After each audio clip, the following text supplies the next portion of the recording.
Hey everybody, welcome back to At Your Leisure. I'm Scott Huntsman at my South Jordan Two-Neck shop, and this is Brandon Scott from Utah Jeep Crew and Diabolical Inc. There you go, and you remember him. We've worked on his Jeep in the past. We've done all kinds of things, but he is having troubles with power steering. That's right. He loses that power steering in the worst possible places, which could be where? Out on a trail, even on the street. There you go. Hey, Armstrong steering is never any fun for anybody. If I recall, this is pump number 3. Third.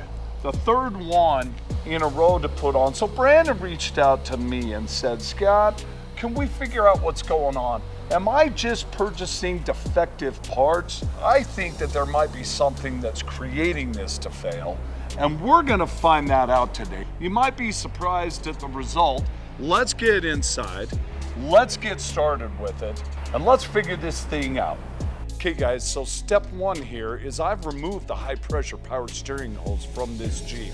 Now the reason I've done that, and the reason I suspect that this may be the problem with it, is this high pressure hose has a Teflon inner liner that runs through the hose sections. It's a combination of aluminum tubing and hose sections that are high pressure. What I suspect is that the Teflon liner has broken, and part of that has flapped to the inside to restrict the flow, overpressurize the pump. If that's the case, parts of that liner are gonna work themselves into the power steering gear itself. But the only way to really find out is to cut this hose open. And sure enough, just as we suspected, here is a broken piece of this Teflon inner liner. I mean, we went right to it. That Teflon liner, and you can see it inside, has broken. Parts of it have gone down. We're gonna have to replace the steering gear as well. We can't clean that stuff out. It just plugs everything up.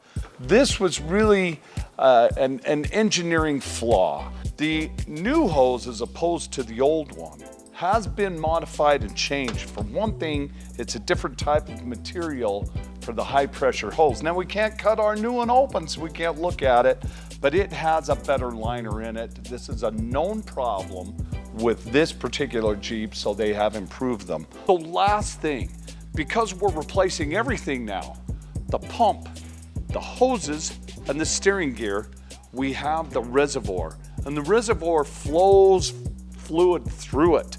This is where the return hose connects to, and this is what feeds back into the pump. And there is a screen inside of this. Now, some people might say you should just get a new one, but I'm very confident in my washing capability that I could clean this thing out real good, so I'm gonna put it right back on. All right, guys, project complete. Boom, man. We figured this thing out. Who would have thought a little piece of hose like this could cause such a problem? Seriously. If you've got a repair on a Jeep, you got questions, you know where to go. Two-Necks, whether it be South Jordan, West Valley, all over the Wasatch Front, for any reason whatsoever, we're here for you. I'm Scott Huntsman with Brandon Scott. Yep, more At Your Leisure in a moment.